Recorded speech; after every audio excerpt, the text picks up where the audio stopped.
Hop, bu apparatda mana bu qog'ozlarni, skochlarni olib tashlash kerak bo'ladi. Suv quyadigan joyi mana bu tepasidan bo'ladi. Tepasidan suv quyiladi. Maksimalli mana shu to'lgunicha 4,5 litr suv ketadi. Hop, ichida yonganda anaqasi ham yonadi, lampasi.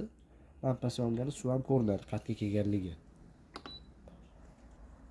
Bundan tashqari bu apparatimizda mana bu 3 ta приложение orqali telefondan boshqarish mumkin. Unga Wi-Fi va Bluetooth kerak bo'ladi. Hozir sizlar bilan bitta sinab ko'ramiz. Birinchi o'rinda Mi Home degan приложениeni skachat qilib olamiz. Ichiga kiriladi.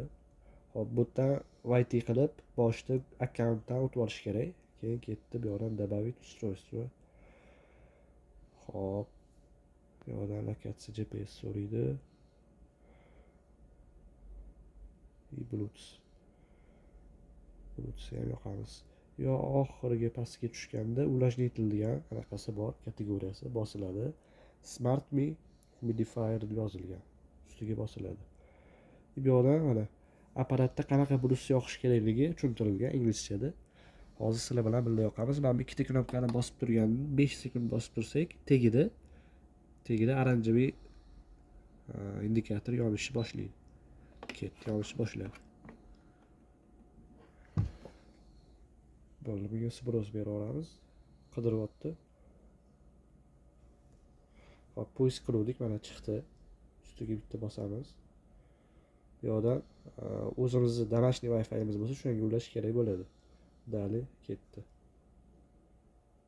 Mana soздать новый комнату turadi. Kabinet yoki gastnitsa har xillaridan bor. O'zingizlar tanlab, kuxonniy, tualet qaysi xonaga qo'ygan bo'lsangiz, o'sha yoqqa bosasizlar.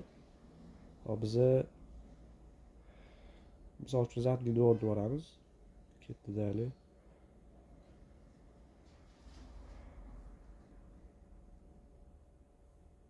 Включить. Bo'ldi, mana yoqildi. Bu yerda mana uровеньda o'zingiz boshqarishingiz mumkin. Indikatorni o'chirib yoqishingiz mumkin, indikatorni.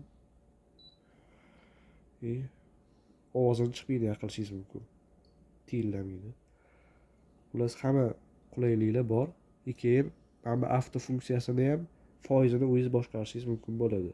70% gacha yoki 40 dan 50. Shu qulayligi bor.